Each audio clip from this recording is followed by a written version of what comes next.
চট্টগ্রামে বাড়ছে ডেঙ্গু আক্রান্তের সংখ্যা। চলতি মাসে প্রাণ গেছে 5 জনের।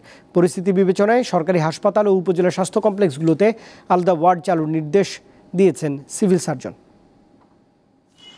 চট্টগ্রামে ডেঙ্গু আক্রান্তের সংখ্যা বাড়ছে আশঙ্কাজনক হারে। নগরের পাশাপাশি উপজেলাগুলোতে রয়েছে ডেঙ্গু রোগী। অপরিচ্ছন্নতা, যত্রতত্র ময়লা আবর্জনা আর জমে থাকা পানিতে ডেঙ্গু জীবাণুবাহী এডিস মশার প্রজনন বাড়ছে।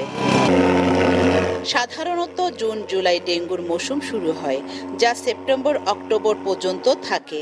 এই অবস্থায় মশা নিধনে প্রয়োজনীয় ব্যবস্থা নিতে চট্টগ্রাম সিটি কর্পোরেশনের স্বাস্থ্য বিভাগকে চিঠি দিয়েছে জেলা সিভিল সার্জন কার্যালয়। তবে সিটি কর্পোরেশনের তৎপরতা নেই বললে চলে। যেমন জ্বর, এরকম বমি, তারপরে মাথা ব্যথা, সারা শরীর লাড়াতে পারে না।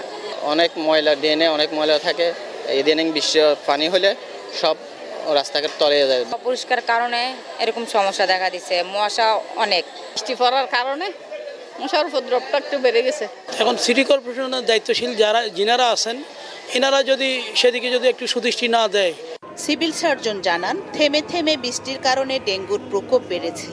পরিস্থিতি মোকাবেলায় তাদের প্রস্তুতি রয়েছে। আমরা প্রত্যেক উপজেলাকে আমরা নির্দেশনা দিয়েছি যাতে ডেঙ্গু প্রকোপ যাতে না বাড়ে, সেজন্য স্বাস্থ্য শিক্ষাগুলো যাতে বাড়ায়।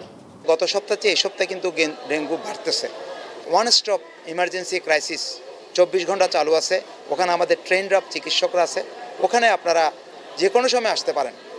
চট্টগ্রামে চলতি বছর ডেঙ্গু আক্রান্ত 764 জনের মধ্যে 431 জন শহরের আর 333 জন বিভিন্ন উপজেলার বাসিন্দা। এর মধ্যে পুরুষ 414 জন, নারী 196 আর শিশুর সংখ্যা 154 জন। আমরা একটা টোটাল ডেঙ্গু ওয়ার্ড খুলে ফেলতেছি। রুনা আনসারী, দীপ্ত সংবাদ, চট্টগ্রাম।